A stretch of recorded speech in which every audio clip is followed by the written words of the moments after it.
yarim kechasi menga bitta bola yozib, "Tortlaringiz videosi meni rekomendatsiyamda chiqarib, oxiri buyurtma berishini esa sizni tanladim" deb yozib qolsalar, hayron bo'ldim. Sizga qachonga qanaqa tort kerak desam, ertalabki soat 11 ga menga Merimi uchun tort kerak deb kechasi soat 1:30 da menga yozibdilar. Xudoyim dedim, bu bola точно Merimisiga tort etishi esdan chiqib qolgan bo'lsa kerak desam, ha, esimdan chiqib qoldi dedilar. Yo'ladan tezgina buyurtma olishni boshladim. Buyurtma qanaqa bo'lsin desam, kelin bolamizga shokoladli tort asosan juda ham ko'p yoqadi. Ayniqsa Oreo bilan Millenniumni juda ham yaxshi ko'radi dedilar.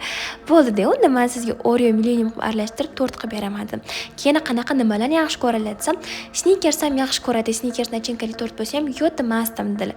Xo'p bo'ladi deb tortimizning birinchi qavatini Oreo va Millennium, ikkinchi qavatini esa shokolad va krem qilib, Snickers nachinka qo'shdik. Uchinchi qavat esa mayli, ozgina fruktoviy tort aralashtiramiz deb bananni ham qo'shdik.